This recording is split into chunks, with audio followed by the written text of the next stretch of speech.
ప్రార్థన చేసుకుని వాక్యాన్ని ధ్యానించుకుందాము. పరిశుద్ధుడైన పరలోకమందున్న మా తండ్రి, ఈ పరిశుద్ధమైన నామమునకు కృతజ్ఞతాస్తుతులు, స్తోత్రములు చెల్లించుచున్నాము. తండ్రి, ఈ లోకంలో మేము తండ్రి ఈ భూమి మీద పాపము చేత పట్టబడిన వారమై, ఈ భూమి మీద మేము తిరుగుచూ ఉండగా, పాపంలో కొట్టుకుని పోవారముగా ఉండగా, మీ కుమారుడైన యేసుక్రీస్తు వారిని లోకానికి పంపించి, ఆయన ద్వారా మమ్ములను పిలిచి, మా ఎడల మీ ప్రేమను కనుపరిచిన మీ కృపను బట్టి కృతజ్ఞతాస్తుతులు, స్తోత్రం చెల్లించుచున్నాం. తండ్రి, ఈ దినాన ఇలాగ మేము సంఘముగా కూడి మిమ్మను ఆరాధించుటలో మీరు మాకు ఇచ్చిన గొప్ప భాగ్యాన్ని బట్టి కృతజ్ఞతాస్తుతులు, స్తోత్రాలు చెల్లించుచున్నాం. ఇంతవరకు మీకై స్తుతి గీతలను పాడి ఉన్నాము. మా స్తుతులను మీ సన్నిధి చేర్చుకుని ఉన్నారని మేము నమ్ముచున్నాం. ఇప్పుడు మీరు మా కొరకు రాయించి ఇచ్చిన పరిశుద్ధ గ్రంథంలో నుండి కొన్ని విషయాలు మేము ఆలోచన చేయబోచుండగా, మా అందరి ఆత్మీయ జీవితాలకు కావలసిన మీ విలువైన మాటలను మాకు అనుగ్రహించమని వేడుకుంటూ ఉన్నాం. తండ్రి, మీదట నిలవబడి ఈ మాటలను వివరించుచున్న నాకును కావలసిన జ్ఞానమును, వివేకమును గల మంచి మనస్సును మీ ఆత్మ సహాయమును దయచేయండి. తండ్రి, ఈ మాటలు వినుచున్న మేము కేవలం వినేవారముగా మాత్రమే కాకుండా, విన్న వాక్యాన్ని మేము అనుసరించి మా జీవితంలో మీ ఎదుట యథార్థంగాను, అనేకులు ఎదుట మాదిరికరముగాను జీవించుటలో మీ సహాయమును మాకు అనుగ్రహించమని ఈ ప్రార్థన మీ కుమారుడైన యేసుక్రీస్తు వారి పేరట అడిగి వేడుకొంచున్నాం తండ్రి. ఆమేన్.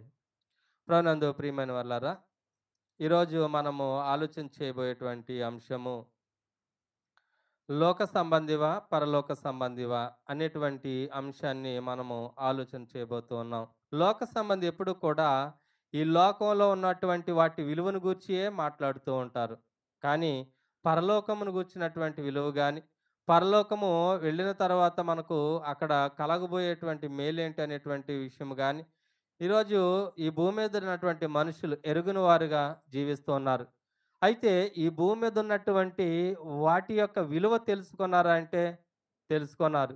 బంగారం విలువ తెలుసు, ఆస్తి విలువ తెలుసు, ఇంకా ఈ ప్రాణం విలువ తెలుసు. కానీ ఈ భూమి మీద జీవించడానికి మాత్రమే ఈ ప్రాణాన్ని కాపాడుకోవాలనే ఆలోచన చేస్తూ ఉంటారు. కానీ ఈ భూమిని దాటిన తర్వాత ఆత్మకు కలగబోయేటువంటి నష్టం ఏంటి? మేలేంటి? అనేటువంటి విషయాలను గూర్చినటువంటి అవగాహన లేని వారుగా ఈ భూమి మీద ఎంతోమంది జీవిస్తూ ఉన్నారు. ఈరోజు క్రైస్తవ సమాజంలో ఉన్నటువంటి క్రైస్తవులుగా పిలువబడుచున్న వారు కూడా ఇలాంటి పరిస్థితులు కలిగి ఉన్నటువంటి విషయాన్ని బట్టి చాలా బాధాకరమైనటువంటి విషయముగా మనము ఆలోచన చేయాలి. ఎందుకు అంటే క్రైస్తవుడు ఎప్పుడు కూడా ఈ లోక సంబంధిగా జీవించకూడదు. ఒకవేళ క్రైస్తవుడు లోక సంబంధిగా ఉన్నట్లయితే, లోక సంబంధిగా ఉండటం అనంటే ఎప్పుడు కూడా ఈ భూమి మీద ఉన్నటువంటి వాటిని గూర్చి మాత్రమే ఆలోచించడము. ఈ భూమి మీద ఉన్నటువంటి వాటిని మాత్రమే కోరుకోవటము. ఈ భూమి మీద ఉన్నటువంటి వాటి విలువను మాత్రమే తెలుసుకోవటము. అది క్రైస్తవుని యొక్క పని ఎంతకు కాదు. ఎందుకు అనంటే చూడండి, ప్రభువైన యేసుక్రీస్తు వారు ఈ భూమి మీద జీవించినటువంటి కాలంలో ఆయన ఆనాటి ప్రజలతో మాట్లాడుతూ, తన శిష్యులతో మాట్లాడుతూ, ఆయన ఏమేమి సంగతులను తెలియజేస్తారో మనమందరము కూడా చదువుతూనే ఉంటాం. అయితే ప్రియులారా, యోహాను సువార్త 8వ అధ్యాయము, యోహాను సువార్త 8వ అధ్యాయము 23వ వచనంలో ఆయన ఏమంటున్నారో మనం చూడగలిగితే, అప్పుడు ఆయన, మీరు క్రింది వారు, నేను పైనుండి వాడను అని అంటూ ఉన్నాడు. అక్కడ ఉన్నటువంటి ప్రజలు కానివ్వండి, ఆయనతో ఉన్నటువంటి శిష్యులు కానివ్వండి, ఆయన చెప్పినటువంటి మాటలను గ్రహించిన వారుగా ఉన్నారు. అందుకే ఆయన వారితో మాట్లాడుతూ ఏమని అంటూ ఉన్నారు అంటే, మీరు క్రిందుండేవారు అంటే మీరెప్పుడూ కూడా ఈ భూ సంబంధమైన వాటిని గురించే ఆలోచన చేస్తారు. చూడండి, ఇక్కడ ఉన్నటువంటి పరిస్థితులను బట్టి మనం ఆలోచన చేస్తే, యూదులు ఎప్పుడు కూడా క్రీస్తు ప్రభువారిని నమ్మలేదు. ఆయన చెప్పినటువంటి మాటలను కూడా వారు గ్రహించలేదు. ఎప్పుడు కూడా ఆయన చెప్పినటువంటి మాటలను ఈ భూ సంబంధంగానే ఆలోచన చేశారు. అందును బట్టి ఆయన అంటున్నటువంటి మాట ఏమిటి అనంటే, మీరు క్రింది వారు అని అంటూ ఉన్నారు. అంటే ఈ భూమి మీద ఉన్నటువంటి విషయాలను గురించి మాత్రమే మీరు ఆలోచన చేస్తారు. ఈ భూ సంబంధమైన విషయాలు మాత్రమే మీకు తెలుసు. ఈ భూమి మీద ఉన్నటువంటి వాటి విలువ మాత్రమే మీకు తెలుసు. అనేటువంటి విషయాన్ని తెలియజేస్తూ ఆయన అంటూ ఉన్నారు, మీరు క్రింది వారు, నేను పైనుండి వాడను అంటూ ఉన్నారు. మీరు లోక సంబంధుల్లో, నేను ఈ లోక సంబంధుడను కాను. అంటే ఈరోజు మనం ఆలోచించేయగలిగితే ప్రభువైన యేసుక్రీస్తు వారు ఈ భూమి మీద జీవించిన కాలంలో ఆయన లోక సంబంధిగా ఉన్నాడా? పరలోక సంబంధిగా ఉన్నాడా? ఆయన అన్నాడు, నేను ఈ లోక సంబంధిని కాను అని అన్నాడు. కానీ ఈరోజు క్రైస్తవులు ఎలా బ్రతుకుతున్నారు? కేవలం ఈ లోక సంబంధిగానే బ్రతుకుతూ ఉన్నారు. ఈ లోక సంబంధమైన జీవితాన్ని గూర్చే ఆలోచన కలిగి ఉన్నారు. అసలు ఈ భూమిని దాటిన తర్వాతను గూర్చినటువంటి విషయాలను గూర్చి ఆలోచన చేసేటువంటి పరిస్థితి ఈరోజు క్రైస్తవులకు లేకపోవటాన్ని బట్టి చాలా బాధాకరమైనటువంటి విషయం. ఎందుకు అనంటే చూడండి, ఒక విధంగా మనం ఆలోచన చేస్తే విదేశాలకు వెళ్ళాలనేటువంటి ఆలోచన కలిగిన వారు ఎప్పుడైతే నేను గల్ఫ్ వెళ్ళాలనేటువంటి ఆలోచన వస్తాదో అక్కడ ఉండేటువంటి పరిస్థితుల గురించి ఎప్పుడు కూడా అంటే వాటినే ఊహించుకుంటూ ఉంటాడు. అక్కడ ఎలా ఉంటది? అలా ఉంటది. అక్కడ నేను వెళ్తే నా యజమాని ఇలా ఉంటాడా? లేకపోతే అక్కడ నేను చేసే పని ఎలా ఉంటది? అక్కడ నేను ఇన్ని సంవత్సరాలు ఉండాలి కదా! అక్కడ నేను ఉండగలుగుతానా? లేనా? అనేటువంటి విషయాల గురించి ఆలోచన చేస్తారు. కానీ ఈరోజు క్రైస్తవుడు నేను పరలోకం వెళ్ళబోతున్నాను.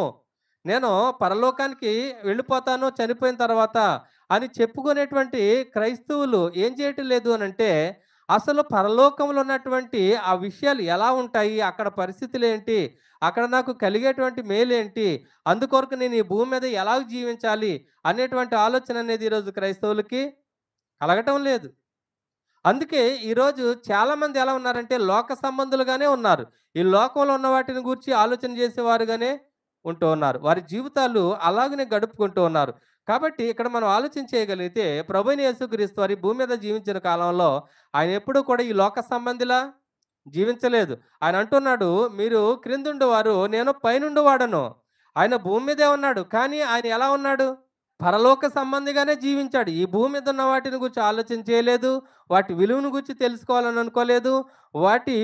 వాటిని నేను పొందుకోవాలనేటువంటి ఆలోచన ఆయనకి ఎప్పుడూ కూడా రాలేదు. ఆయన జీవించిన కాలంలో ఆయన ఆలోచన అంతా ఎప్పుడు కూడా పరలోకమందు ఉన్నటువంటి తండ్రి మీదే ఉంది. ఆ తండ్రి యొద్దకు నేను ఎప్పుడు వెళ్తాను? అక్కడ నేను క్షేమకరమైనటువంటి జీవితాన్ని కలిగి ఉంటాను అనేటువంటి ఆలోచనతోనే ఆయన ఈ భూమి మీద జీవించారు. ఎందుకు అనంటే అలాగూ ఈరోజు నీవు నేను కూడా జీవించాలనేటువంటి మాదిరిని ఆయన కనపరిచారు. అయితే ప్రియులారా, ఈ లోకంలో ప్రభువైన యేసుక్రీస్తు వారు శరీరధారిగా జీవించినటువంటి సమయంలో ఆయన మాటలు గానివ్వండి, ఆయన చేసినటువంటి ఆయన చూపించినటువంటి ఆ మాదిరి కానివ్వండి, ఆ లోకంలో ఉన్న వాళ్ళకి యూదులకు గానివ్వండి, అన్యులకు గానివ్వండి అసలు నచ్చలేదు. చూడండి, భూసమ్మది అయిన వాడు అంటే ఈ లోకంలోనే జీవించేవారు ఎలా ఉంటారనంటే, మద్యం తాగేవారిని గూర్చి ఎప్పుడైనా చెడ్డగా ఎవరైనా మాట్లాడతారా? మద్యం తాగేవారు ఏం చెప్పుకుంటారు చాలా గొప్పగా, మా వోడే చీప్ తాగుతాడేంటి? చాలా కాస్ట్‌లీ తాగుతాడు తెలుసా? అంటే అలా గొప్పగా చెప్పుకుంటారు. కానీ అదే పరసంబంధి అయితే దాని గురించి మాట్లాడతారా? దాని గురించి ఆలోచన చేస్తారా? అంటే ఈరోజు క్రైస్తవులు కూడా వాటిని గురించి మాట్లాడుతున్నారనంటే భూ సంబంధంగా జీవిస్తున్నారా? పర సంబంధిగా జీవిస్తున్నారా? వాస్తవానికి ఈ భూమి మీద నీవు నేను ఈ శరీరంతో ఉన్నాం. కానీ మనం బ్రతికేటువంటి ఆ బ్రతుకు ఏదైతే ఉందో ఈ భూ సంబంధమైనది కాకూడదు. పర సంబంధమైనదిగా ఉండాలి. దానిని ప్రభువైన యేసుక్రీస్తు వారు నీకు నాకు చూపించారు ఈ భూమి మీదకు వచ్చి. అయితే ప్రియులారా, ఈరోజు మనం ఆలోచన చేయగలిగితే ప్రభువైన యేసుక్రీస్తు వారు ఈ భూమి మీద జీవించిన కాలంలో ఆయన మాటలను గ్రహించిన వారుగా ఉన్నారు. అలాంటి పరిస్థితుల్లో ఆయన్నేం చేశారు? సిలువ మరణానికి అప్పగించారు. అలా సిలువ మరణానికి అప్పగించినప్పుడు ప్రభువైన యేసుక్రీస్తు వారు పిలాతు ఎదుట నిలవబడినప్పుడు పిలాతు కూడా ఆయన్నేమని అడుగుతున్నారో ఒకసారి మనం చూడగలిగితే యోహాను సువార్త 18వ అధ్యాయం. యోహాను సువార్త 18వ అధ్యాయము 36 వచనం మనం చూడగలిగితే, యేసు నా రాజ్యము ఈ లోక సంబంధమైనది కాదు అని అంటున్నారు. అంటే పిలాతు యొక్క ఆలోచన ఏంటి? పిలాతు రాజుగా ఉన్నాడు. రాజుగా ఉంటే ఆయనకి ఈ భూమి మీద రాజ్యం ఉంది, సింహాసనం ఉంది, ఆయనకి సైన్యము ఉంది. అయితే యేసుక్రీస్తు వారికి అవేమన్నా కలిగి ఉన్నారా అంటే లేదు. అందుకే ఆయన ఏమని అడుగుతాడు? నువ్వు రాజువా? నువ్వు యూదులకు రాజువా అని అడుగుతున్నాడు. అందుకు ప్రభువైన యేసుక్రీస్తు వారు అంటున్నటువంటి మాట, మనం చూడగలిగితే 36వ వచనం అంటున్నాడు, యేసు నా రాజ్యము ఈ లోక సంబంధమైనది కాదు. అంటే ఆయన ఈ భూమి మీద జీవించిన కాలంలో ఎప్పుడు ఈ లోక సంబంధిగా ఆయన జీవించలేదు. అసలు ఈ లోకంలో నాకు రాజ్యం కావాలి, సింహాసనం కావాలి, నాకు కూడా ఈ లోకంలో ఉన్న వారి వలె సైన్యం కావాలని ఆయన కోరుకోలేదు. ఆయన రాజ్యం ఎలాంటిదో ఆయన తెలియజేస్తూ ఉన్నాడు. చూడండి, నా రాజ్యం ఈ లోక సంబంధమైనది కాదు. నా రాజ్యం ఈ లోక సంబంధమైనదైతే నేను యూదులకు అప్పగింపబడకుండునట్లు నా సేవకులు పోరాడుదురు. ఆయన కూడా సైన్యం ఉంటారు కదా! వారు పోరాడతారు అనేటువంటి విషయాన్ని ఆయన తెలియజేస్తూ ఉన్నారు. అంటే రాజు అని అనగానే ఈ భూమి మీద రాజు కాదు ఆయన. ఆయన పరలోకానికి రాజు. పరలోక రాజ్యంలో ఆయన చేర్చుకున్నటువంటి వారిని పరిపాలించేటువంటి రాజు. అనగా ఆయన రాజ్యం ఎలాంటిది అనంటే ఆత్మ సంబంధమైనది. భూ సంబంధమైన రాజ్యము కాదు. ఆత్మ సంబంధమైన రాజ్యాన్ని కలిగినవాడు. కాబట్టి ఈ భూమి మీద ఉన్నట్టుగా రాజ్యంలో ఉండదు. అలాగే సింహాసనం ఉండదు. సైన్యము ఉండరు. యుద్ధం చేసేవారు ఉండరు. యుద్ధాలు జరగవు. కేవలం ఆయన రాజ్యంలో జరిగేది ఏంటి అనంటే ప్రేమ మాత్రమే. ఆ ప్రేమను బట్టి ఆయన యూదులకు అప్పగింపబడ్డాడు. పిలాతు ఎదుట నిలవబడ్డాడు. ఆయన అంటూ ఉన్నాడు, నా రాజ్యము ఈ లోక సంబంధమైనది కాదు. ఈరోజు నీవు నేను కూడా ఆ రాజ్యంలో చేర్చబడ్డాము. తండ్రి అయిన దేవుడు ప్రభు అయిన యేసుక్రీస్తు వారి ద్వారా నిన్ను నన్ను ఆయన రాజ్యంలో కూర్చోబెట్టాడు. కానీ నీవు నేను కూడా పరలోక సంబంధిగా జీవిస్తున్నావా ఆయన రాజ్యంలో? లేక లోక సంబంధిగా జీవిస్తున్నావా అనంటే ఈరోజు మనం ఆలోచన చేస్తే ప్రపంచవ్యాప్తంగా ఉన్నటువంటి క్రైస్తవ విశ్వాసాలను పరిశీలన చేసినప్పుడు 90% మంది లోక సంబంధంగానే జీవించేవారుగా ఉన్న రాజ్యం అని అనుకుంటూ ఉన్నారు. సంఘము ఎప్పుడూ కూడా ఈ లోక సంబంధమైనదిగా ఉండదు. అంటే సంఘము ఎప్పుడు కూడా పరసంబంధమైనది. పరలోక రాజ్యము అనేటువంటి విషయాన్ని ఇక్కడ ప్రభు అయిన యేసుక్రీస్తు వారిని గూర్చి మనం ఆలోచన చేస్తే మనకు అర్థమవుతుంది. ఆయన జీవించినటువంటి విధానం గురించి మనం ఆలోచన చేస్తే మనకు అర్థమవుతుంది. అయితే ప్రియులారా, ఈరోజు మనము ఆలోచన చేసినట్లయితే లోక సంబంధంగా జీవించేవారు ఎలా ఉంటారు? పరలోక సంబంధంగా జీవించేవారు ఎలా ఉంటారు అని మనం ఆలోచన చేస్తే ప్రభు అయిన యేసుక్రీస్తు వారు ఈ భూమి మీద జీవించిన కాలంలో ఖచ్చితంగా ఆయన పరలోక సంబంధిగానే జీవించాడు. పరలోక సంబంధిగా ఎలాగూ జీవించాలో జీవించి చూపించారు. అయితే ఈరోజు నీకు నాకు అర్థం కావాల్సినటువంటి విషయం ఏంటి అనంటే, ఈరోజు నేను పరలోక సంబంధిగా జీవించుచున్నానా? లోక సంబంధిగా జీవించుచున్నానా? అని మనల్ని మనం పరీక్షించుకోవాలి అనంటే, క్రీస్తు ప్రభువారి యొక్క జీవితంతో మన జీవితాన్ని పోల్చి చూసుకుంటే మనకు అర్థమవుతుంది. అయితే ప్రియులారా, ఈరోజు క్రీస్తు ప్రభుతో మన జీవితాలను పోల్చి చూసుకునే విధంగా ఈరోజు క్రైస్తవ విశ్వాసాలు ఎక్కడున్నాయి? ఆయనతో పోల్చి చూసుకోగలిగేటువంటి పరిస్థితి లేదు. ఎందుకు అనంటే చూడండి, ఈరోజు ఎప్పుడైతే ఒక క్రైస్తవుడు ఆయన రాజ్యంలో పరలోక సంబంధిగా జీవించగలుగుతాడు అనంటే ఈ భూమి మీద మారు మనసు పొందినప్పుడు. ఈరోజు ప్రజల్లో ఆ మారు మనసు అనేది లేదు. ఆ మార్పు అనేది లేదు. మారు మనసు అనంటేనే ఏంటి?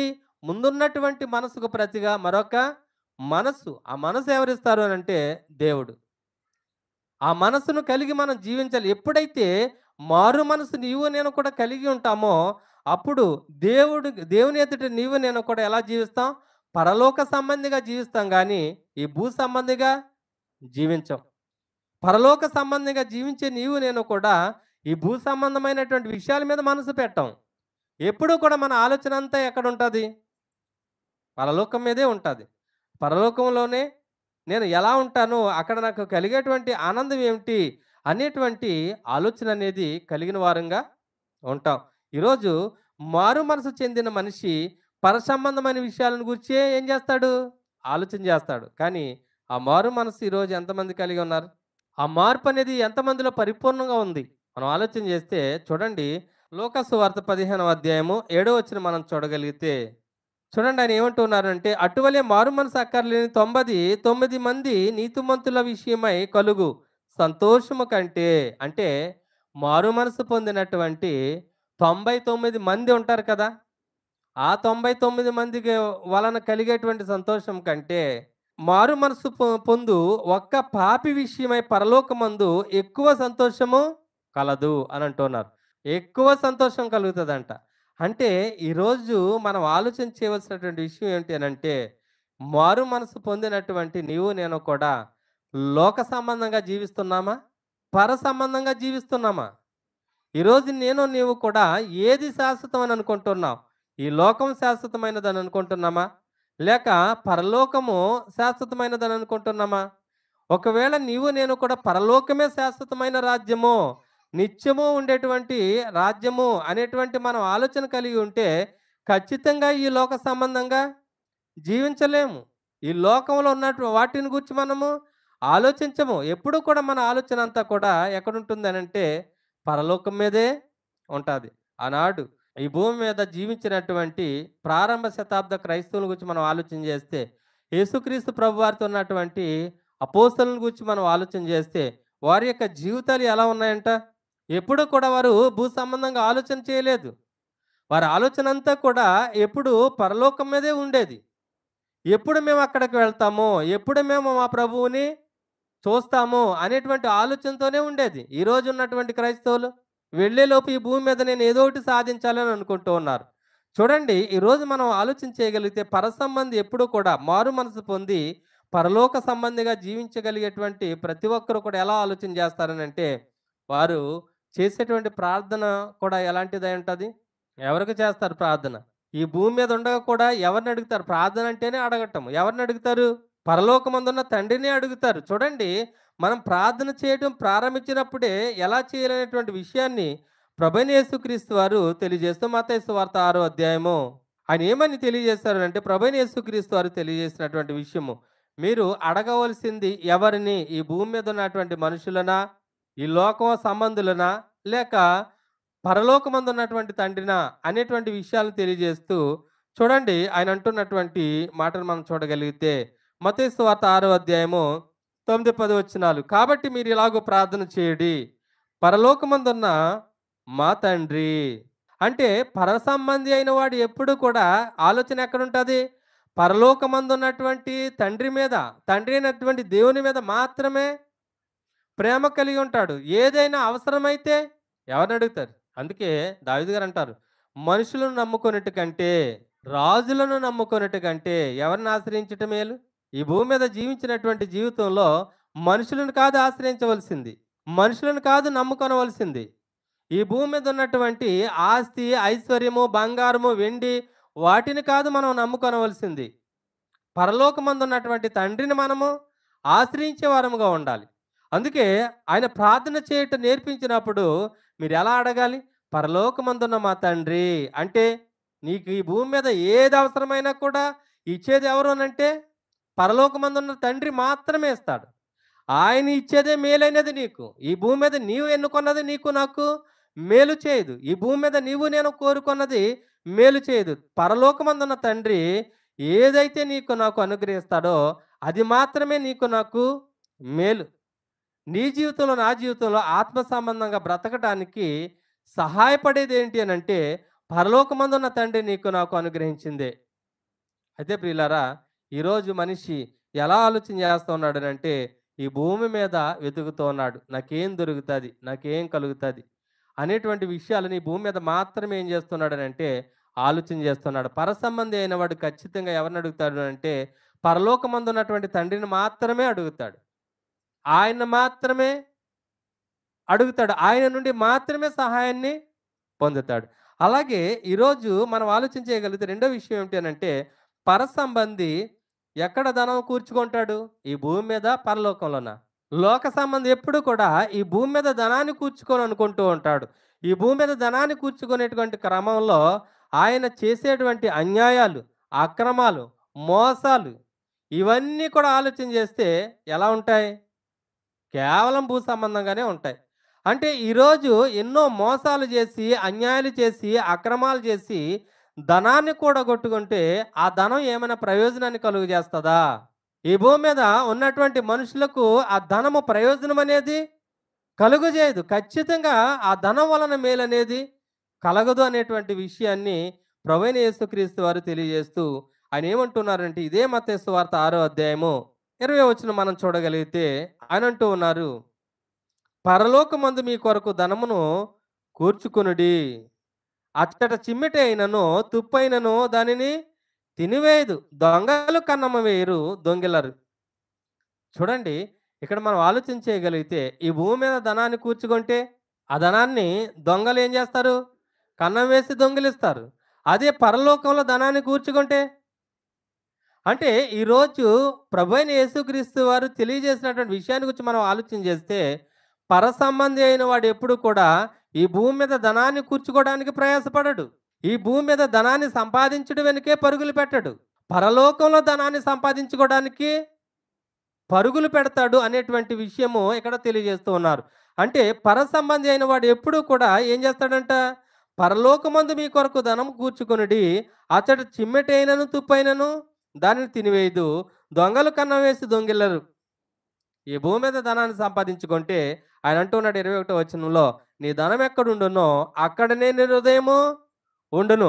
ఒకవేళ పరలోకంలో నీ ధనాన్ని సంపాదించుకుంటావా, నీ మనసు ఎక్కడుంటుంది? పరలోకంలో ఉంటుంది. ఈ భూమి మీద ధనాన్ని సంపాదించుకుంటావా, నీ మనసు ఎక్కడుంటుంది అని అంటే ఈ భూమి మీద మాత్రమే ఉంటుంది. అప్పుడు నీవు లోక సంబంధమే కానీ పర సంబంధివి ఎప్పటికీ కాలేవు. ఆయన అంటున్నటువంటి మాట మనకు అర్థం కాగలిగితే చూడండి, నీ ధనం ఎక్కడుండునో నీ మనసు అక్కడే ఉంటుంది. అందుని బట్టి ఆయన ఏమంటున్నాడంటే ఈ భూమి మీద ధనాన్ని కూర్చుకోవద్దు. ఎక్కడ దొంగలు కన్నం వేస్తారు, తుప్పట్టేస్తుంది, చిమ్మెటలు కొట్టేస్తాయి. కానీ అక్కడ ధనం అయితే పాడవదు. అక్కడ ధనం అంటే నీతి క్రియలు. నీతి క్రియలు ద్వారా నువ్వు పరలోకమందు ధనాన్ని కూర్చుకుంటావు. చూడండి, ఇక్కడ నీతి క్రియలు అనంటే ఈ భూమి మీద జరిగించేటువంటి క్రియలు ఎలా ఉంటాయి? ఈ భూమి మీద నేను ఏదో పేరు సంపాదించాలి, ప్రఖ్యాతను సంపాదించాలి, నేను గొప్పగా ఈ భూమి మీద పిలువబడాలి అనేటువంటి ఆలోచనతో ఈరోజు చాలామంది ఉంటారు. అటువంటి క్రమంలో క్రైస్తవులు కూడా ఏమీ వెనకబడిన వారు కాదు. ఈరోజు ఈ భూమి మీద ఉన్నటువంటి క్రైస్తవులు ఈ భూ సంబంధంగానే జీవిస్తూ ఉన్నారు. కానీ ఈ భూమి మీద ఉన్నటువంటి క్రైస్తవుడు పరసంబంధిగా జీవించాలి. కానీ ఈ భూమి మీద ఉన్నటువంటి క్రైస్తవులే ఈ భూమి మీద పేరు సంపాదించాలి, నేను గొప్పవాడిగా ఈ భూమి మీద కనబడాలి, నేను చచ్చేలోపు ఏదో ఒక పేరు నేను సంపాదించి నేను వెళ్ళిపోవాలనేటువంటి ఆలోచనతో చాలామంది ఈరోజు జీవిస్తూ ఉన్నారు.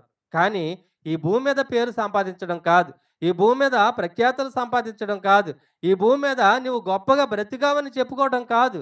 ఈ భూమి మీద ఉండగానే నువ్వు ఎక్కడ గొప్పగా బ్రతికావని చెప్పుకోవాలి? ప్రభువైన యేసుక్రీస్తు వారు ఈ భూమి మీద జీవించారు. కానీ ఈ భూ సంబంధంగా ఎప్పుడూ ఆలోచన చేయలేదు ఆయన. ఆయన ఆలోచన అంతా కూడా ఎప్పుడు పరలోకం మీదే, పరలోకమందు ఉన్నటువంటి తండ్రి మీదే. ఆయన నేను ఎలాగ సంతోషపెట్టాలి, ఆయన సంతోషపెట్టుట వరకు నేను ఈ భూమి మీద ఎలా జీవించాలి, ఎంతటి శ్రమనైనా నేను ఎలాగో అనుభవించాలి, ఎలాగూ సహించాలి, ఎలాగూ ఓర్చుకొని నేను అవన్నీ దాటికి నేను పరలోకమందు ఉన్నటువంటి తండ్రి యొద్దకు నేను చేరుకోగలను అనేటువంటి ఆలోచనతో ఆయన జీవించారు. అలా జీవించి నీకు నాకు మాదిరి చూపించారు. కానీ ఈరోజు నీవు నేను ఎలా జీవిస్తూ ఉన్నావు? ఈ భూమి మీద ఏదో సంపాదించాలి, పేరు ప్రఖ్యాతులు సంపాదించాలనేటువంటి ఆలోచనతోనే జీవిస్తున్నాం.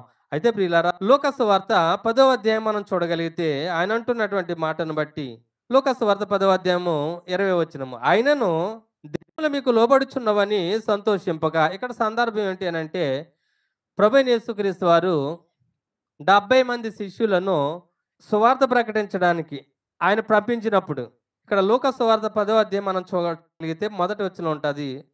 అటు తర్వాత ప్రభువు 70 మంది ఇతరులను నియమించి తాను వెళ్ళబో ప్రతి ఊరికి ప్రతి చోటుకి తనకంటే ముందుగా ఇద్దరిద్దరుగా పంపెను.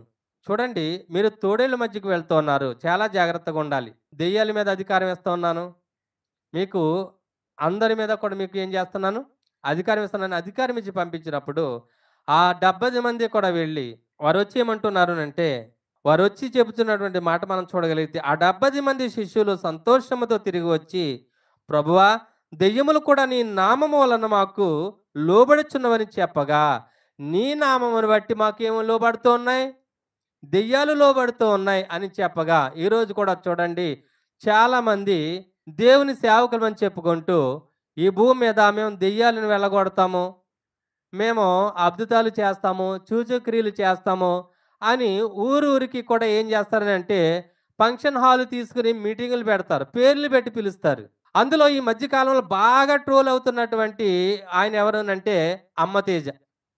అందులో ఆయన బాగా ఎక్కువగా ఉన్నారు. ఇంతకుముందంటే బెల్లంకొండ ప్రవీణు, ఇంకా ఇలా చాలామంది ఉన్నారు. అయితే ఇప్పుడు బాగా ట్రోల్ అవుతున్నటువంటి వ్యక్తి ఎవరనంటే అమ్మ తేజ. ఈయనేం చేస్తా ఉన్నాడంటే, మేము పేరు పెట్టి పిలిచి దెయ్యాలు విడిపించటము, అంతేకాదు నువ్వు కలిగి ఉన్నటువంటి ఆహ్, పరిస్థితి ఏమిటో పేరు పెట్టి పిలిచి చెప్పటము, ఇలాంటి కార్యక్రమాలు చేస్తా ఉన్నారు. అయితే మేము విడిపించగలుగుతున్నాం యేసు నామంలో. అవి మాకు భయపడుతూ ఉన్నాయి అని వీరు చెప్పుకుంటూ ఉన్నారు. అనౌన్స్‌మెంట్ చేసుకుంటూ ఉన్నారు. అలాగే ఈ 70 మంది శిష్యులు కూడా యేసుక్రీస్తు వారి దగ్గరికి తిరిగి వచ్చి, "మీ నామమున దెయ్యములు మాకేమవుతున్నాయి? లోబడుచున్నాయి" అని చెప్పుకున్నారు. అలా అని చెప్పినప్పుడు మీరు చాలా గొప్పగా చేస్తూ ఉన్నారు. మీరు నేను చెప్పినట్లుగా మీరెళ్లి చేస్తా ఉన్నారు అని అన్నాడాయన. అసలు అధికారం ఇచ్చింది ఎవరు? ఆయనే. అయినా కూడా ఆయన ఏమంటూ ఉన్నాడనంటే 20వ వచనం మనం చూసినప్పుడు, "అయినను దెయ్యములు మీకు లోబడుచున్నవని సంతోషింపక" దెయ్యాలు మాకు లోబడుతున్నాయి. రోగాలు స్వస్థపరుస్తున్నాము. అద్భుతాలు చేస్తా ఉన్నాము. పేరు పెట్టి పిలిచి మీ సమస్యలు చెప్తా ఉన్నాము. అయి పోయినా, పోకపోయినా గానీ మీ సమస్యలు చెప్తా ఉన్నాము అన్నట్టుగా. చూడండి ఈరోజు లోకంలో చాలామంది ఇబ్బందుల్లో ఉంటారు. బాధల్లో ఉంటారు. అలాంటి వారి దగ్గరికి వెళ్ళి మనము కాసేపు వారిని గూర్చి చాలా బాధలు పడుతున్నారమ్మా. చాలా ఇబ్బందులు పడుతున్నావు. నీ కష్టము, నీ ఇబ్బంది చాలా ఓర్చుకుంటూ ఉన్నావు. మాకు తెలుసు. కానీ అని అలా చెప్పినప్పుడు వాళ్ళేం జేస్తారు? ఏడ్చేస్తారు కదా! కన్నీళ్లు పెట్టుకుంటారు. ఏడుపొచ్చేస్తది. అలానే ఈరోజు సేవకులు కూడా ఏం జేస్తున్నారంటే పేరు పెట్టి పిలిచి, "నువ్వు ఈ బాధతో ఉన్నావు. దేవుడు నిన్ను ఆ బాధ నుండి విడిపించబోతూ ఉన్నాడు." అంటే ఏ బాధ నుండి? ఈ లోకంలో ఉన్నటువంటి బాధ నుండి. యేసుక్రీస్తు వారు ఎప్పుడైనా ఆయన ఎన్నో బాధలు అనుభవించారు ఈ భూమి మీద. అపోస్తలులు ఎన్నో బాధలు అనుభవించారు. ఎప్పుడైనా దేవుడిని అడిగారా? అపోస్తలుడైన పౌలు గారు దేహంలో ఒక ఇబ్బందితో ఉన్నాడాయన. ముమ్మారు నేను దేవుని వేడుకొన్నాను. అప్పుడు దేవుడు ఏమన్నాడంట? నా కృప నీకు చాలు అని అన్నాడు. అంటే ఆ దేహంలో ఉన్నటువంటి ఆ బాధను గూర్చి నువ్వు ఆలోచించవద్దు. నా కృప నీకు చాలు. ఈ భూమి మీద నీ దేహం ఏమైందంటే అది మట్టిలోకి వెళ్ళిపోయేదే. కానీ నీ దేహం అందున్నటువంటి బలహీనతను బట్టి కాదు. నీ ఆత్మను దినదినము కూడా ఏం చేసుకోవాలి? వాక్యాన్ని బట్టి నువ్వు బలపరుచుకొని, దేవుని వైపు చూస్తూ నీకు అప్పగించినటువంటి పని నువ్వు చేసుకుంటూ వెళ్ళిపోవాలి. నువ్వు లోక సంబంధిగా కాదు, పరసంబంధిగా జీవించాలి అనేటువంటి విషయాన్ని తెలియజేశారు. ఈరోజు రోగం తగ్గిస్తాను. నువ్వు రోగంతో బాధపడుతున్నావు.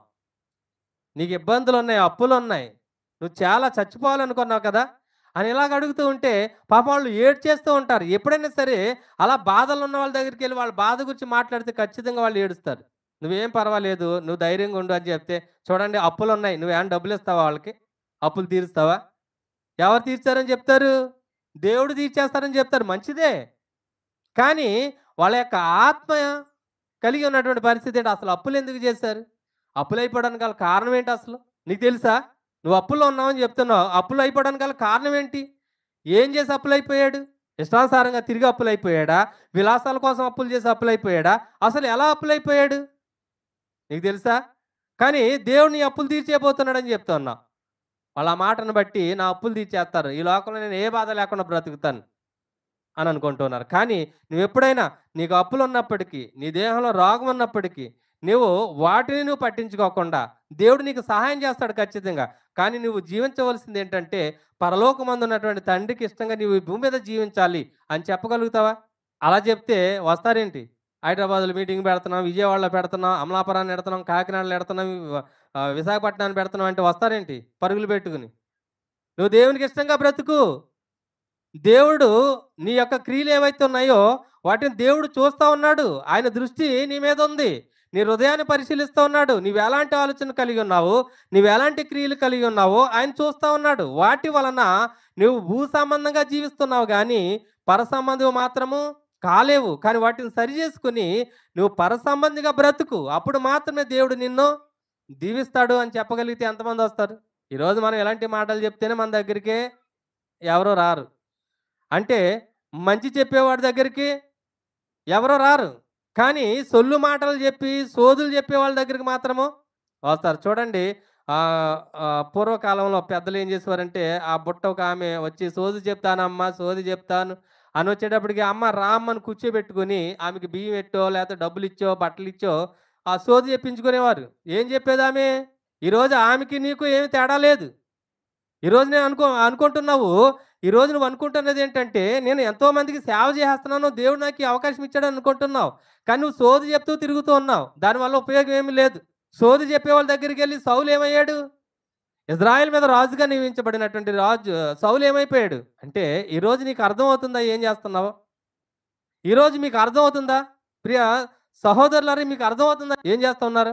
ఈరోజు క్రైస్తవులుగా మనం పిలువబడుతున్నాం గానీ, ఈ లోక సంబంధంగానే, ఈ భూ సంబంధంగానే మనం జీవిస్తా ఉన్నాం. పేరు సంపాదించుకోవాలి, ప్రఖ్యాతులు సంపాదించుకోవాలని మనం జీవిస్తా ఉన్నాం. కానీ ప్రభువైన యేసుక్రీస్తు వారు అంటూ ఉన్నారు. ఆయన అంటున్నటువంటి మాటను మనం చూడగలిగితే, అయినను దెయ్యములు మీకు లోబడుచున్నవని సంతోషింపక, మీ పేరు పరలోకమందు రాయబడి ఉన్నదని సంతోషించుడని వారితో చెప్పాను. ఏమని సంతోషించాలని అన్నారు? దెయ్యాలు మీకు లోబడుతున్నాయని కాదు. మీరు ప్రార్థన చేస్తే రోగాలు తగ్గిపోతున్నాయని కాదు. అర్థమవుతుందా? దెయ్యాలు మీకు లోబడుతున్నాయని కాదు. మీరు ప్రార్థన చేస్తే రోగాలు తగ్గిపోతున్నాయని కాదు. మీరెందుని బట్టి సంతోషించాలి? పరలోకమందు మీ పేర్లు రాయబడి ఉన్నవని సంతోషించుడని వారితో చెప్పాను. అంటే ఈరోజు మనం ఆలోచన చేసేటువంటి విషయం ఏంటనంటే, పరసంబంధి ఎప్పుడు కూడా ఎవరిని అడుగుతారు? పరలోకమందు ఉన్నటువంటి తండ్రినే అడుగుతారు. రెండవదిగా పరసంబంధి ఎప్పుడు కూడా ఈ భూమి మీద ధనాన్ని కూర్చుకోవడానికి ప్రయాసపడడు. ఎక్కడ ధనాన్ని కూర్చుకోవాలనుకుంటాడు? పరలోకమందు ధనాన్ని కూర్చుకోవాలనుకుంటాడు. పరలోకమందు ధనం కూర్చుకోవటం అంటే మన క్రియలు. అంతేగాని మూడవదిగా మనం చూస్తే చూడండి, ఈ భూమి మీద పరసంబంధిగా బ్రతకాలనుకునేవాడు ఈ భూమి మీద పేరును సంపాదించుకోవాలని కోరుకోడు. ఎక్కడ ఉండాలనుకుంటాడు పేరు?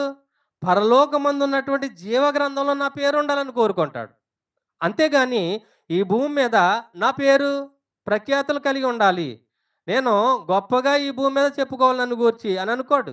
నా పేరు పరలోకమందు ఉన్నటువంటి గ్రంథంలో రాయబడి ఉందా లేదా అనేటువంటి ఆలోచనతోనే జీవిస్తాడు. అంటే ఈరోజు మనం ఆలోచన చేయగలిగితే పరసంబంధి పరలోకమందు ఉన్నటువంటి తండ్రిని మాత్రమే అడుగుతాడు. ఈ లోకాన్ని ఆశ్రయించడు. పరసంబంధి పరలోకంలో మాత్రమే ధనాన్ని కూర్చుకుంటాడు, ఈ భూమి మీద కాదు. పరసంబంధి పరలోకంలో ఉన్న గ్రంథం అందే పేరు రాయబడాలని కోరుకుంటాడు, ఈ భూమి మీద పేరు ప్రఖ్యాతలు ఉండాలని మాత్రము కాదు. అయితే ప్రియులారా, ఈరోజు మనం ఆలోచన చేయగలిగితే అలాగూ జీవించిన వారిలో ఎంతోమంది భక్తులు మనం చూసాం. అంతేకాదు, అబ్రహాం గారి దగ్గర నుండి మనం చూసినప్పుడు, అబ్రహామా నేను నీకు చూపించు దేశానికి వెళ్ళు అని అన్నప్పుడు అబ్రహాము గారు ఆయన దేశాన్ని విడిచిపెట్టాడు. ఎందుకని? ఈ భూమి మీద ఉన్నటువంటి ఆయన ఊరిని విడిచిపెట్టాడు, ఆయన ఇంటిని విడిచిపెట్టాడు, ఆయన ఆస్తిని, ఆయన బంధువులను విడిచిపెట్టాడు, ఆయన రక్త సంబంధాలను విడిచిపెట్టాడు. ఎవరి కోసమో తెలుసా? పర సంబంధిగా నేను బ్రతకాలి అని. అంతేకాదు, ఆయన చూపించినటువంటి దేశానికి వెళ్ళి అక్కడ ఎక్కడికి వెళ్ళమంటే అక్కడికి వెళ్ళాడు, ఎలాగూ ఉండమంటే అలాగూ జీవించాడు. అంతేగాని ఎప్పుడూ కూడా ఈ లోక సంబంధంగా బ్రతికేటువంటి 7 జాతుల వారి మధ్య ఆయన బ్రతికినప్పటికీ కూడా ఎప్పుడు ఆయన వారికిలా మారలేదు, బ్రతకలేదు. ఎప్పుడు ఆయన వారికిలా బ్రతకలేదు. ఎప్పుడు కూడా పరసంబంధిగానే బ్రతికాడు. అందుకే ఆయన దగ్గరికి దేవదూతలు వచ్చారు, దేవదూతలకి ఆతిథ్యం ఇచ్చాడు. అంతేకాదు, అబ్రహాముని తన కుమారుడైనటువంటి ఇస్సాకును నాకు బలిగా ఇమ్మని అడిగినప్పుడు ఆయన ఏం చేస్తారో మనం చూడగలిగితే వెనకడుగేశాడు. అసలు ఈరోజు మన హృదయాన్ని పరిపూర్ణంగా దేవునికి ఇవ్వడానికి మనం ఏం చేస్తున్నాం తెలుసా? వెనకడుగు వేస్తున్నాం. కానీ అబ్రహాము తన ఒకగానొక కుమారుడైన ఇస్సాకును బలిగా ఇవ్వడానికి ఆయన ముందుకు వెళ్ళిపోయాడు, వెనకడుగు వేయలేదు అసలు. ఎందుకు అనంటే ఆయన పరసంబంధిగానే జీవించాడు. ఎందుకు అనంటే ఒకవేళ నేను బలి ఇచ్చేసినా కూడా నా కొడుకు ఎక్కడుంటాడు? నేను కూడా అక్కడికే వెళ్తాను, నా కొడుకు అక్కడే ఉంటాడు అనేటువంటి ఆలోచనతో ఆయన ముందుకు వెళ్ళిపోయాడు. ఆయన చూడండి, ఎప్పుడైతే తన కుమారుని బలి ఇవ్వటానికి తీసుకుని వెళ్ళిపోయాడో 22వ అధ్యాయము, ఆదికాండం 22వ అధ్యాయము 10, 11 వచనాలు మనం చూద్దాం. అప్పుడు అబ్రహాము తన కుమారుని వధించుటకు తన చెయ్యి చాపి కత్తి పట్టుకొనగా, అప్పుడు ఎక్కడి నుంచి పిలుపు వస్తుంది ఆయనకి? భూమి మీద ఎవరైనా వచ్చి ఆయన చేయి పట్టుకున్నారా? ఏంటి నువ్వు చేస్తున్నదని ఎవరైనా ఆపారా? ఎందుకనంటే ఆయన విశ్వాసాన్ని పరీక్షించారు దేవుడు. విశ్వాసాన్ని పరీక్షించినప్పుడు ఆ విశ్వాసంలో ఆయన ఫెయిల్ అయ్యాడా, పాస్ అయ్యాడనంటే ఖచ్చితంగా పాస్ అయ్యాడు. అంటే అబ్రహాము ఈ లోక సంబంధిగా బ్రతుకుతున్నాడా, పరసంబంధిగా బ్రతుకుతున్నాడనే పరీక్షలో పాస్ అయ్యాడా? ఫెయిల్ అయ్యాడనంటే ఖచ్చితంగా పాస్ అయ్యాడు. అందుగురించి ఎక్కడ నుండి ఆయనకి ఆ పిలుపు వస్తా ఉంది? 11వ వచనము. యెహోవా దూత పరలోకము నుండి అబ్రహామా, అబ్రహామా అని అతనిని పిలిచెను. ఎక్కడి నుండి పిలుస్తా ఉన్నారు? పరలోకము నుండి పిలుపొచ్చింది ఎవరికి? అబ్రహాముకి. ఎందుకు అనంటే, అబ్రహామా నువ్వు లోక సంబంధివి కాదు, నువ్వు పర సంబంధివి. కనుకనే ఆయనకి పిలుపు ఎక్కడి నుంచి వచ్చింది అనంటే, పరలోకం నుండి వచ్చింది. అబ్రహామా ఆగు. ఎక్కడి నుండి ఆఫ్ చేశారు?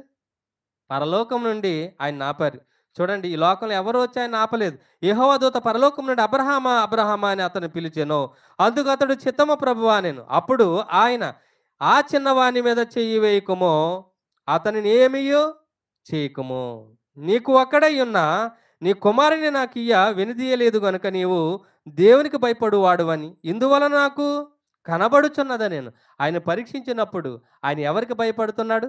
కేవలం దేవునికి భయపడి ఈ భూమి మీద జీవిస్తూ ఉన్నాడు. ఈ భూమి మీద నాకు డబ్బు లేకపోతే ఏమైపోతాను? నా బంధువులు లేకపోతే ఏమైపోతాను? నాకు ఇల్లు లేకపోతే ఏమైపోతాను? ఇలాంటి ఆలోచనతో ఆయన ఎప్పుడు కూడా ఈ భూమి మీద ఏం చేయలేదు? బ్రతకలేదు. పరలోక సంబంధిగా మాత్రమే బ్రతికాడాయన. అందుకే ఆయన ఎలాగో అలాగూ వెనుదీయకుండా వెళ్ళగలిగాడనంటే ఆయనకున్నటువంటి విశ్వాసం. ఏంటి అనంటే, మృతులను సహితము లేపుటకు దేవుడు శక్తిమంతుడు అనేటువంటి విశ్వాసాన్ని ఆయన కలిగి ఉన్నాడు గనక, ఒక్కగానొక కుమారుడిని ఇవ్వడానికి కూడా వెనుదీయలేక ముందుకి వెళ్ళిపోయినట్లుగా మనం చూస్తా ఉన్నాం. అయితే ప్రియులారా, ఇక్కడ మనం ఆలోచన చేయగలిగితే అబ్రహాము ఈ లోక సంబంధిగా లేడు. అంతేకాదు, ఆసాపు గారు అంటున్నటువంటి మాటను కూడా మనం చూడగలిగితే కీర్తనల గ్రంథంలో ఆసాపు గారు రాసినటువంటి కీర్తనలో మనం ఆలోచన చేసినప్పుడు 73వ కీర్తన 25వ వచనం మనం చూసినప్పుడు ఆయన అంటూ ఉన్నాడు, ఆకాశమందు నీవు తప్ప నాకెవరున్నారు? అంటే ఈ భూమి మీద ఎవరూ లేరా అప్పటికి? ఆయన ఒక్కటే అంటున్నాడు, ఆకాశమందు నీవు తప్ప నాకెవరున్నారు? అంటే ఆయన ఈ లోకంలో బ్రతుకుతున్నాడు, కానీ ఎవరు ఆయనకి తోడుగా ఉన్నారని నమ్ముతున్నారు? నేను ఈ లోక సంబంధిని కాదు అని ఎవరిని జ్ఞాపకం చేసుకుంటూ ఉన్నాడు? ఆకాశమందు నీవు తప్ప ఎవరున్నారు అని అంటూ, ఆకాశమందు నీవు తప్ప నాకెవరున్నారు? నీవు నాకుండగా ఈ లోకంలోనిది ఏది నాకు అక్కర్లేదు అని అంటూ ఉన్నాడు. నీవు నాకున్నావు, నీవు నాకుండగా ఈ లోకంలోనిది ఏది కూడా నాకు అక్కర్లేదు అని అంటూ ఉన్నాడు. అంటే ఆయన ఈ లోక సంబంధిగా బ్రతుకుతున్నాడా? పర సంబంధిగా బ్రతుకుతున్నాడా?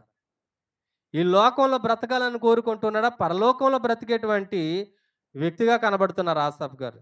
అంటే ఈరోజు మనం ఆలోచన చేస్తే ఒక అబ్రహాం గారిని గురించి కానివ్వండి, ఆషాబు గారిని గురించి కానివ్వండి, ఆలోచన చేస్తే వారు ఎప్పుడూ కూడా పర సంబంధంగానే ఆలోచన చేశారు. పరలోకమందు ఉన్నటువంటి దేవుని వైపే చూశారు. ఆయనని వేడుకున్నారు. ఆయన్నే అడిగారు. నీవు మాకు తప్ప ఈ భూమి మీద ఎవ్వరు కూడా లేరు అనేటువంటి ఆలోచనతో బ్రతికారు. అలా ప్రతి మనిషి కూడా బ్రతకాలి. ఎప్పుడైతే అలా బ్రతుకుతారో మనుషుల మధ్య ఏముంటది? ప్రేమ ఆప్యాయతలు అనేవి ఉంటాయి. కక్షలు, పగలు ఇవన్నీ కూడా ఉండవు. పరసంబంధిగా బ్రతికితే ఈ భూమి మీద ప్రేమ అనేది వృద్ధి చెందుతుంది. మనుషుల్లో ఈరోజు మనం చూసినప్పుడు ప్రేమ అనేది ఏమైపోయింది? కరువైపోయింది. కాబట్టి ప్రభునందు ప్రియమైన వాళ్ళారా, ఈరోజు మనం ఆలోచన చేయగలిగితే ఆసాపు గారు కూడా అంటున్నారు, ఈ భూమి మీద నీవు తప్ప నాకెవ్వరు వద్దు, నాకేది కూడా అక్కర్లేదు అని అంటున్నారు. కానీ ఈరోజు క్రైస్తవునిగా బ్రతుకుతున్నటువంటి నీవు నేను కూడా ఎలా ఆలోచన చేస్తున్నావు అనంటే, ఈ లోకంలో ఉన్నవన్నీ కూడా నాకు కావాలని వాటి వెనక పరిగెట్టే వారంగా ఉంటూ ఉన్నాం. వాటి కొరకే మనం ప్రయాసపడుతున్నాం. వాటినే మనం సంపాదించాలని కోరుకుంటూ ఉన్నాం. ఈ భూమి మీద మనుషులను సంపాదించుకోవాలి, ధనాన్ని సంపాదించుకోవాలి, పేరుని సంపాదించుకోవాలి, ఆస్తిని సంపాదించుకోవాలనేటువంటి ఆలోచనతోనే మనం బ్రతుకుతున్నట్లయితే మనం ఎప్పటికీ కూడా పరసంబంధిగా బ్రతకలేము. మోషే గారు రాసినటువంటి కీర్తన 90వ కీర్తన మనం చూడగలిగితే, మోషే గారు ఏమంటున్నారు మనం ఒకసారి చూడగలిగితే, 90వ కీర్తన మొదటి 3 వచనాలు మనం చూడగలిగితే, మోషే గారు, దైవజనుడు అయినటువంటి మోషే గారు ప్రార్థన చేస్తూ ఆయన అంటున్నటువంటి మాట ఏమిటి అనంటే, ప్రభువా తరతరముల నుండి మాకు నివాస స్థలము నీవే. తరతరముల నుండి వారు ఎక్కడున్నారు? భూమి మీద ఉన్నారు. కానీ మా నివాస స్థలం ఎవరని అంటూ ఉన్నారు ఆయన? నీవే. అంటే వారి ఆలోచన అంతా కూడా ఈ భూ సంబంధంగా లేదు, పర సంబంధిగా వారు ఆలోచన చేశారు. అందుకే ప్రభువా తరతరముల నుండి మాకు నివాస స్థలము నీవే, పర్వతములు పుట్టక మునుపు భూమిని లోకమును నీవు పుట్టింపక మునుపు యుగ యుగములు నీవే దేవుడవు, నీవు మనుషులను మట్టికి మార్చుచున్నావు. నరులారా తిరిగి రండని నీవు సెలవిచ్చుచున్నావు. అంటే మోషే గారికి ఏమర్థమైంది? ఈ భూమి మీదకొచ్చినటువంటి ప్రతి మనిషిని కూడా మరలా తిరిగి నీవు పిలుచుకుంటూ ఉన్నావు. కాబట్టి మాకు తరతరముల వరకు నివాస స్థలం ఏదంట? నీవే. ఈ భూమి పుట్టకముందు నీవే. ఈ భూమి పుట్టిన తర్వాత, ఈ భూమి మీదకి వచ్చిన తర్వాత కూడా నీవే నివాస స్థలము. నీవు తప్ప మాకు ఈ భూమి మీద ఎవరు కూడా లేరు. నరులారా రండి అని తిరిగి మరలా పిలుస్తున్నావు గనుక ఎలా బ్రతకాలి? లోక సంబంధిగా బ్రతకాలా? పర సంబంధిగా బ్రతకాలా? ఈరోజు లోక సంబంధిగా బ్రతికినట్లయితే పరలోకం అనేటువంటి ఆ భాగ్యాన్ని మనము కోల్పోతాం. ఆ భాగ్యాన్ని మనం కోల్పోకుండా ఉండాలి అనంటే ఖచ్చితంగా మనము ఎవరి వైపు చూడాలి అనంటే పరలోకమందు ఉన్నటువంటి దేవుని వైపు చూడాలి. నేను చనిపోతే ఆయన దగ్గరికి వెళ్ళి నేను యుగయుగాలు ఎలాగూ క్షేమకరమైనటువంటి స్థితిలో బ్రతకగలుగుతాను అనేటువంటి విషయాల మీదే ఆలోచన కలిగి ఉండాలి. ఈ భూమి మీద ఉన్నటువంటి మనుషుల గురించి మనం ఆలోచన చేసినట్లయితే వాటి వల్ల మనకి ఏమీ కూడా ప్రయోజనం అనేది ఉండదు. అందుకే ఇక్కడ మనం ఆలోచన చేయగలిగేది దావీదు గారు కూడా అంటున్నటువంటి మాట చూడండి. కీర్తనల గ్రంథము 65వ కీర్తన మనం చూసినప్పుడు దావీదు గారు కూడా ఏమంటూ ఉన్నారు అనంటే, దావీదు గారు అంటున్నటువంటి మాటను మనం చూడగలిగితే 65వ కీర్తన 5వ వచనం మనం చూసినప్పుడు ఆయన అంటున్నాడు, మాకు రక్షణకర్తవైన దేవా, ఈయనే ఇశ్రాయేలు మీద రాజుగా ఉన్నాడు. ఈయన తర్వాత నా కుమారుడు రాజు కాబోతున్నాడు అనేటువంటి ఆలోచన కలిగినటువంటి దావీదు గారు ఏమంటున్నారు? మాకు రక్షణ ఎవరి వల్ల కలుగుతది? నీవే. మా రక్షణకు కర్త ఎవరు అనంటే నీవే. ఈ భూమి మీద మా బలం కాదు, మా బలగం కాదు, నేను కలిగి ఉన్నటువంటి ఆ సింహాసనం కాదు, నా వెనక ఉన్నటువంటి ఆ సైన్యం కాదు, ఏది కూడా మాకు రక్షణ కలుగజేయలేదు. అందుకే ఆయన అంటున్నటువంటి మాట ఏమిటి అనంటే, మాకు రక్షణకర్తవైన దేవా అని పిలుస్తా ఉన్నాడు. భూదిగంతముల నివాసులకందరికీ దూర సముద్రము మీదనున్న వారికిని ఆశ్రయమైన వాడా, నీ నీతిని బట్టి భీకర క్రియల చేత మాకు ఉత్తరం ఇచ్చుచున్నావు అని అంటూ ఉన్నారు. అంటే చూడండి, ఇక్కడ మనం ఆలోచన చేయగలిగేటువంటి విషయం ఏంటి అనంటే, దేవుడు మనకి రక్షణకర్త అయి ఉన్నాడు అనేటువంటి విషయం ఎవరికి అర్థమైందనంటే దావీదు గారికి అర్థమైంది. అంతేకాదు ఈ భూమి మీద నివసించే వారందరికీ, ఈ భూమి పైన మొదలుకుని దిగాంతముల వరకు నివసించిన వారందరికీ ఆయన ఆశ్రయంగా ఉన్నాడు.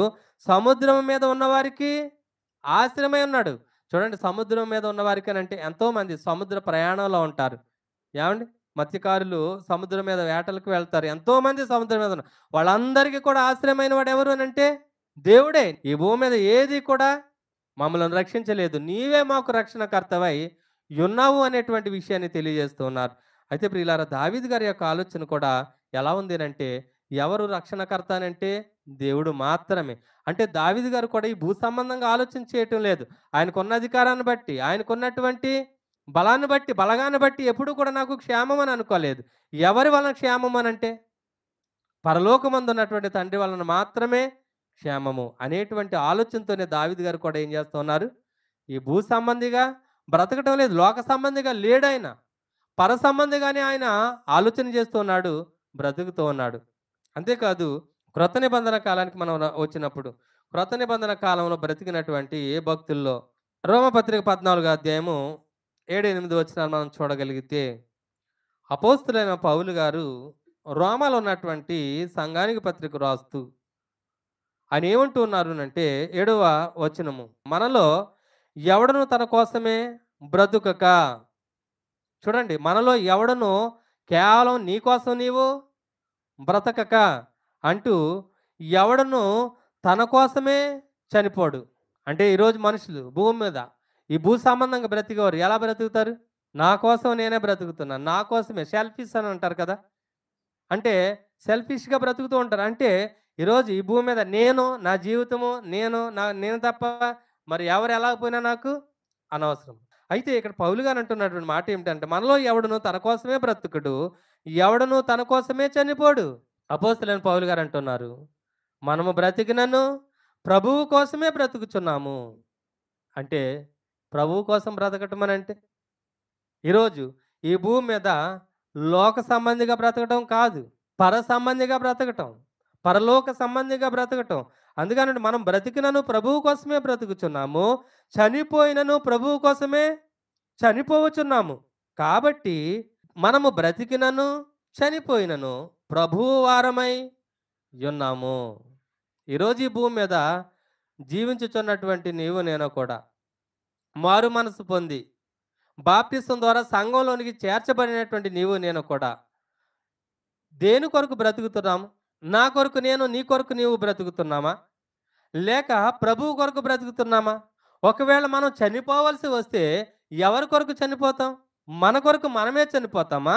ప్రభువు కొరకు చనిపోతామా? ప్రభువు కొరకు చనిపోవటం అనంటే దేవుని పని చేస్తూ ఎన్ని ఆటంకాలు వచ్చినా, ఎంత శ్రమ అయినా, ఎంత శోధనైనా, హింసైన, కరువైన, ఖడ్గమైన వాటన్నిటిని ఎదుర్కొని ప్రాణాపాయ స్థితులైనా సరే ఎదుర్కొని నిలవగలగటం. ప్రభువు కోసము బ్రతకటం. ఒకవేళ అలా బ్రతుకుతున్న క్రమంలో ఎవరైనా చంపేసినా, లేకపోతే నువ్వు అలా బ్రతుకుతూ చనిపోయినా ఎవరి కొరకు? కేవలం ప్రభు కొరకు బ్రతకవు, ప్రభు కొరకు చనిపోయాం. అదే అంటున్నారు. మనం బ్రతికినను ప్రభువు కోసమే బ్రతుకుచున్నాము. చనిపోయినను ప్రభువు కోసమే చనిపోవచ్చున్నాము. కాబట్టి మనం బ్రతికినను చనిపోవునను ప్రభువారమై ఉన్నాము. ఈ భూమి మీద ఉండగా ఈ లోక సంబంధంగా మనం ఆలోచించకూడదు. ఎందుకు అనంటే ఈ లోక సంబంధమైన జీవితాన్ని మనం జీవించగలిగితే ప్రభువారంగా ఎప్పుడు మనం ఉండలేము. ప్రభువారంగా మనం లేము అనంటే మనం లోక సంబంధులమే గాని పర సంబంధులం ఎప్పటికీ కాలేము. అందుకే గలతీలకు రాసిన పత్రికలో కూడా ఆయన గలతీలో ఉన్నటువంటి సంఘానికి పత్రిక రాస్తూ ఆయన ఏమంటున్నాడో మనం చూడగలిగితే గలతీలకు రాసిన పత్రిక 6వ అధ్యాయము 14వ వచనం మనం చూసినప్పుడు ఆయన అంటున్నటువంటి మాట, అయితే మనము ప్రభువైన యేసుక్రీస్తు సిలువ యందు తప్ప మరి దేని యందును అతిశయించుట నాకు దూరమవునుగాక అంటూ ఉన్నాడు. దాని వలన నాకు లోకమునకు నేనును సిలువ వేయబడి ఉన్నాము. చూడండి ఆయన ఏమంటున్నారనంటే సిలువ యందు తప్ప మరి దేని యందు కూడా నేను ఈ లోకంలో అతిశయించను. నాకు బంగారం ఉంది, నాకు వెండి ఉంది, నాకు పేరుంది, నాకు గొప్ప స్థితి ఉంది అని వాటి యందు కాదు నేను అతిశయించటము. నేను అతిశయించవలసి వస్తే, నీవు అతిశయించవలసి వస్తే ఎవరిని బట్టి అతిశయించాలి అంటే క్రీస్తుని బట్టి, ఆయన సిలువను బట్టి అతిశయించాలి. ఎప్పుడైతే ఆయన సిలువను బట్టి నీవు నేను అతిశయిస్తామో నీవు నేను లోకానికి, లోకము మనకి ఏం వేయబడిన వారంగా ఉంటాం? సిలువ వేయబడిన వారంగా ఉంటాం. సిలువ వేయబడిన వారు ఈ లోకంతో మరలా సహవాసం కలిగి ఉంటారా? లోకంతో సహవాసం అనంటే ఈ లోకంలో ఉన్నవారిలా బ్రతకటము, ఈ లోకంలో ఉన్నవారిలా జీవితాన్ని కోరుకోవటము, ఈ లోకంలో ఉన్నవారిగా జీవితాన్ని జీవించి నేను ఏదో సాధించాలి అని అనుకోవటము. ఖచ్చితంగా ఆ స్థితి పరలోకం అనేటువంటి దీవెనకు దూరం చేస్తుందనేటువంటి విషయం నీకు నాకు కూడా అర్థం కావాలి. అందుకే పౌలు గారు గలతీలో ఉన్నటువంటి సంఘానికి పత్రిక రాస్తా ఆయన ఏమన్నారు అనంటే, అయితే మనము ప్రభువైన యేసుక్రీస్తు సిలువ యందు తప్ప మరి దేని యందు అతిశయించుట నాకు దూరం అవునుగాక. దాని వలన నాకు లోకమునకు నేనను సిలువ వేయబడి ఉన్నాము.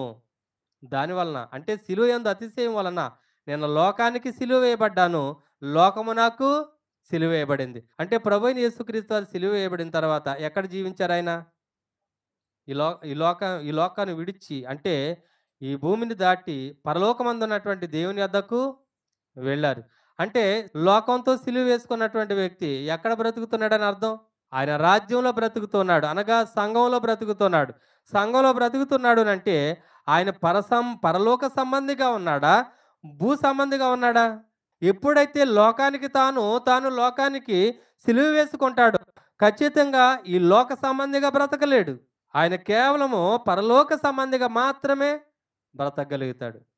అలా బ్రతికినటువంటి వారి జీవితాలు నీకు నాకు కూడా మాదిరిగా ఉన్నాయి. ఈరోజు మనం ఆలోచన చేయగలిగితే ప్రభువైన యేసుక్రీస్తు వారు కూడా నేను ఈ లోక సంబంధిని కాను అని అన్నాడు యోహాను సువార్తలో.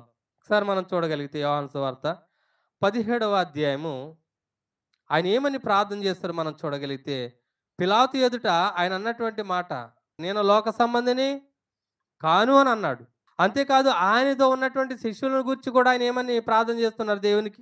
యోహాను సువార్త 17వ అధ్యాయము 14వ వచనం మనం చూడగలిగితే యోహాను సువార్త 17వ అధ్యాయం 14వ వచనము దేవునికి చేసినటువంటి ప్రార్థన ఏమిటి అని అంటే 14వ వచనము, వారికి నీ వాక్యం ఇచ్చి ఉన్నాను, నేను లోక సంబంధిని కానట్టు వారిని లోక సంబంధులు కారు గనుక లోకము వారిని ద్వేషించును.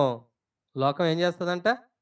ద్వేషిస్తుంది. ఎప్పుడైతే లోకం నిన్ను ద్వేషిస్తుందో ఖచ్చితంగా నీవు ఈ లోక సంబంధివి కాదు అనేటువంటి విషయం అర్థం కావాలి.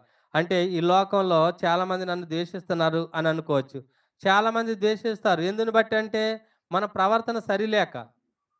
అయితే క్రీస్తు ప్రభువుని నమ్ముకున్న దాన్ని బట్టి, క్రీస్తు ప్రభువులా ఈ భూమి మీద బ్రతుకుతున్న దాన్ని బట్టి ఎవరైతే నిన్ను ద్వేషిస్తారో ఖచ్చితంగా నీవు ఈ లోక సంబంధివి కాదు. పర సంబంధి అనేటువంటి విషయం నీకు అర్థం కావాలి. ఎందుకు అనంటే చూడండి ఆయన అంటూ ఉన్నారు, "నేను నీ వాక్యమును ఎవరికిచ్చాను? అపోస్తలులకి ఇచ్చారు." అపోస్తలులు ఎవరికిచ్చారు? ఈరోజు నీకు నాకు ఇచ్చారు. ఎందుకనో తెలుసా? నీవు నేను ఒకడు ఈ లోక సంబంధిగా ఉండకూడదని. ఈ లోక సంబంధులు ఎప్పుడు కూడా దేవుని రాజ్యాన్ని స్వతంత్రించుకొనలేరు గనుక, ఈ లోక సంబంధిగా నీవు నేను కూడా బ్రతకూడదు అని దేవుడు అపోస్తలుల ద్వారా నీకు నాకు కూడా ఈ వాక్యాన్ని అనుగ్రహించారు. అయితే ప్రియులారా, ఇక్కడ మనం ఆలోచన చేయగలిగితే ఆయన అంటున్నటువంటి మాట, వారికి నీ వాక్యము ఇచ్చి ఉన్నాను. నేను లోక సంబంధిని కానట్టు వారిని లోక సంబంధులు కారు. గనుక లోకము వారిని ద్వేషించును. ఎప్పుడైతే నీవు వాక్యాన్ని అనుసరించి జీవించడానికి ఇష్టపడతావో అప్పుడు మాత్రమే నీవు ఈ లోక సంబంధివి కాదు. పరలోక సంబంధిగా జీవించగలుగుతావు. ఎప్పుడైతే నీవు పరలోక సంబంధిగా జీవిస్తావో ఈ లోకము నిన్ను ద్వేషిస్తది. ఎందుని బట్టి అనంటే, నీవు ఈ లోకంలో బ్రతకట్లేదు గనక. ఈ లోకంలో ఉన్నవారు మాట్లాడినట్టుగా నువ్వు మాట్లాడటం లేదు. బూతులు తిట్టినట్లుగా నువ్వు తిట్టట్లేదు. ఈ లోకంలో ఉన్నవారు త్రాగినట్లుగా నువ్వు త్రాగట్లేదు. తిరిగినట్లుగా నువ్వు తిరగట్లేదు. మోసం చేసినట్లుగా నువ్వు మోసం చేయటం లేదు. ద్వేషించినట్లుగా నువ్వు ద్వేషించట్లేదు. కనుక నిన్ను ద్వేషిస్తారు. ఎవరైతే బూతులు తిడతారో వారిని ఎవరైనా ద్వేషిస్తారేంటి? ఎవరైతే కలిసి మందు తాగుతారో వాళ్ళని ఎవరైనా ద్వేషిస్తారా? చూడండి, కలిసి మందు తాగడు ఈడు బతికేంట్రా ఎప్పుడు తినడో తాగడు, మనతో కలిసి కూర్చోడు, ఎప్పుడు ఏకాకిలా ఏడుస్తాడు అని అంటూ ఉంటారు. ఎందుకని? వాళ్ళతో కలిసి కూర్చుని వాళ్ళతో తిని తాగి తందనాలాడితే మంచోడు, లేదు అనంటే మంచోడు కాదు. అందుకే ద్వేషిస్తారు. ఎప్పుడైతే ఈ లోక సంబంధిగా నువ్వు జీవించవో, దేవుని వాక్యాన్ని బట్టి మాత్రమే జీవించడానికి ఇష్టపడతావో ఖచ్చితంగా లోకం నిన్ను ద్వేషిస్తుంది. అప్పుడు మాత్రమే నీవు నేను కూడా పరలోక సంబంధిగా జీవించుచున్నాననేటువంటి విషయం నీకు నాకు అర్థమవుతుంది. ఆ దీవెన అనేది నీకు నాకు కూడా కలుగుతుంది. చూడండి, నేను లోక సంబంధిని కానట్టు వారిని లోక సంబంధులు కారు.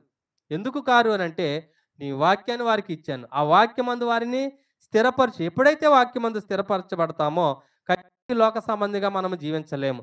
ఖచ్చితంగా పరలోకమందు ఉన్నటువంటి దేవుని ఎడల విశ్వాసం కలిగి ఆయన యందు మాత్రమే భయభక్తులు కలిగి నేను అక్కడికి వెళ్ళాలనేటువంటి నిరీక్షణతోనే ఈ భూమి మీద జీవించగలుగుతాం.